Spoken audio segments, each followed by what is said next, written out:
الحمد للہ نحمده ونصلی علی رسولہ الکریم.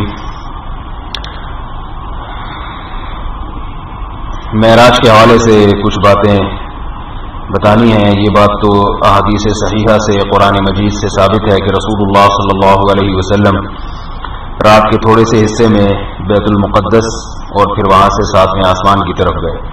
سبحان الذي اسرى بعبده ليلا من المسجد الحرام الى المسجد الاقصى الذي باركنا حوله لنريه من آياتنا.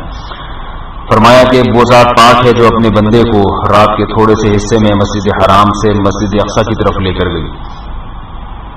اس میں بہت ساری حکمتیں تھیں. یہ ایک الگ موضوع ہے کہ معراج میں کیا حکمتیں تھیں.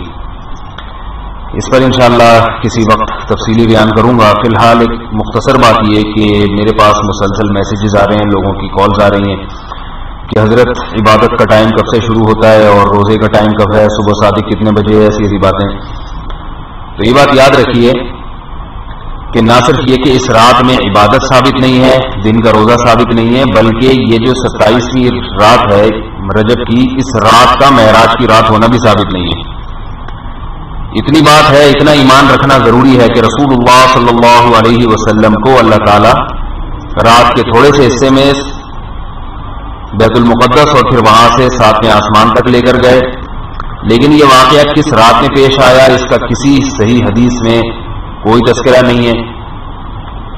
اس میں بڑی حکمت تھی, کیونکہ اسلام میں وہ چیزیں جن کا عملی زندگی سے تعلق نہیں ہے, وہ تاریخیں جن کا عملی زندگی سے تعلق نہیں ہے, ان تاریخوں کو عام طور پر محفوظ نہیں رکھا جاتا.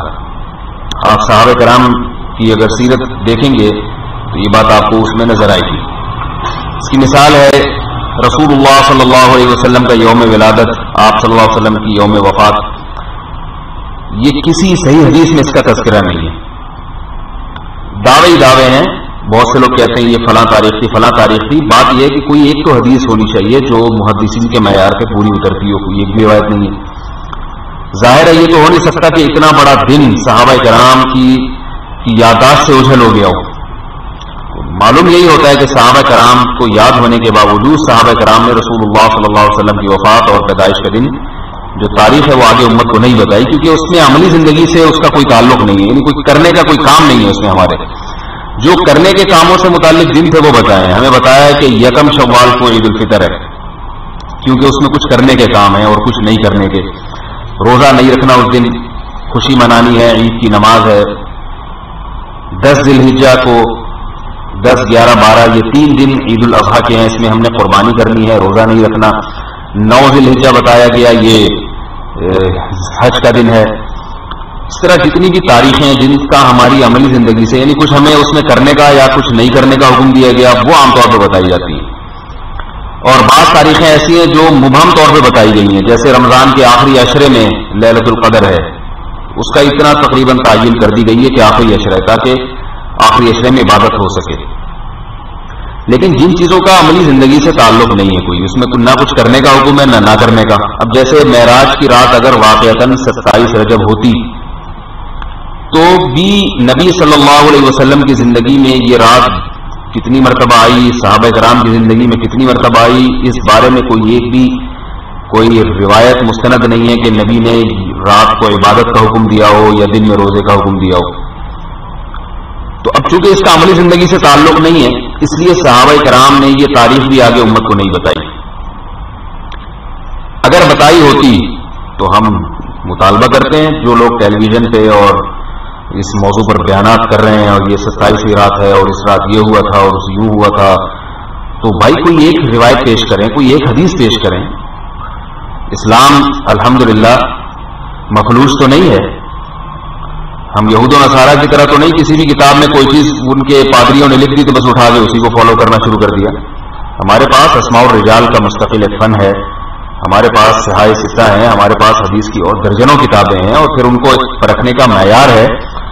کوئی تو روایت بتائی جائے جو محدثین کے معیار پہ پوری اتر رہی ہو. کوئی بھی نہیں ہے. یہی وجہ ہے کہ اس رات کی تعیین میں بہت اختلاف ہوا ہے. علماء نے تقریباً 36 اقوال نقل کی ہیں کہ یہ نبی صلی اللہ علیہ وسلم جس رات کو آسمانوں پر گئے تھے وہ کون سی تاریخ تھی اور کس سال میں ہوا یہ واقعہ. 36 اقوال ہیں. 36 اسی وجہ سے ہیں کہ کوئی آتھینٹک کوئی مستند بات نہیں ہے اس بارے میں. تو اس لیے یہ بھی یقینی نہیں ہے کہ رجب کے مہینے میں آپ صلی اللہ علیہ وسلم معراج پہ گئے تھے، مہینہ بھی متعین نہیں. اس لیے یہود و نصارہ کا جو طریقہ تھا کہ غیر مستند چیزوں کو دین میں داخل کرتے کرتے دین کا حلیہ بگاڑ دیا، ہمیں اس راستے سے اجتناب کرنا چاہیے، مسلمان بن کے رہنا چاہیے. اس بحث میں نہیں پڑنا چاہیے کہ وہ رات کب تھی. بس معراج کے واقعے میں جو ہمیں اسباق ملتے ہیں ان اسباق پہ غور کرنا چاہیے. وہ اسباق انشاءاللہ میں پھر کسی بیان میں بیان کروں گا. علماء بیان کرتے رہتے ہیں، ہم اگر نہ بھی بیان کریں تو علماء کے بیانات میں اس کا بہت تذکرہ ہے، اس کی طرف ہمیں توجہ دینی چاہیے. باقی رہا اس رات کو کھانا پکانا اور یہ سب چیزیں، تو مسلمان آج کل کھانے پکانے کے معاملے میں آپ کو پتہ ہے کہ بہت آگے ہوتا ہے. حالانکہ شریعت میں کھانا پینا ویسے بھی کوئی زیادہ اس کی حوصلہ افزائی نہیں ہے. اس سے انسان موٹا ہوتا ہے، نیند زیادہ آتی ہے، دین دنیا کے کاموں میں پیچھے رہ جاتا ہے. کھانا ضرورت کے لیے کھانا چاہیے، لیکن بہانے تراش کیے ہوئے. ہم نے آج شب برات کا حلوہ ہے تو کل 27 رجب کا، اور کونوں کا ایک الگ ڈشیں ہوتی ہیں، تیجے 40 کی الگ ڈشیں ہیں. میں اکثر لوگوں کو بتاتا ہوں کہ دیکھیں عقیقہ سنت عمل ہے، لیکن چونکہ اس کا کھانے پینے سے تعلق ہے لہذا اس سنت کو ہر ایک زندہ کرتا ہے. تو کھانے پینے والی سنتیں آج کل بہت اچھی لگتی ہیں مسلمانوں کو. اور چلو عقیقے میں ثابت تو ہے نا بکرا کاٹنا، یہاں تو ثابت ہی نہیں ہے معراج میں اور کنڈوں میں اور ان سب چیزوں میں.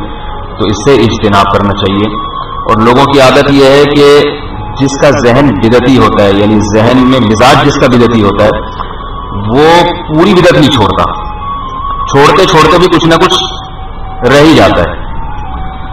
تو بہت سے لوگ ہیں 15 شعبان کو حلوے مانڈے کرتے ہیں، ان کو سمجھا کے منع کر دو تو کہتے ہیں چلو ٹھیک ہے قبول کر لیں گے، دوسروں کی طرف سے کھانا آ گیا خود نہیں پکائیں گے. تو بھائی جب غلط ہے تو قبول کرنا بھی غلط ہے. تو اسی طرح 27 رجب کو کوئی کھانا وانا پکانا یا عبادت کرنا یہ غلط ہے تو ساری غلط ہے. جو روزانہ عبادت کرتا ہے وہ معمول کے مطابق عبادت کرے. جو روزانہ عشاء کی نماز پڑھ کے سو جاتا ہے اور فجر میں اٹھتا ہے تو وہ آج بھی سو جائے اور فجر میں ہی اٹھے. تو اس لیے ان سب باتوں سے اجتناب کرنا چاہیے. اللہ تعالیٰ ہمیں بدعت سے بچنے کی توفیق عطا فرمائے. رسول اللہ صلی اللہ علیہ وسلم نے فرمایا من احدث فی امرنا ھذا ما لیس منہ فہو رد. جس نے ہمارے دین میں کوئی ایسی بات ایجاد کی جس کا ہمارے دین سے تعلق نہیں ہے تو وہ مردود ہے. اس وعید سے بچنا چاہیے. اللہ تعالیٰ ہم سب کو عمل کی توفیق عطا فرمائے.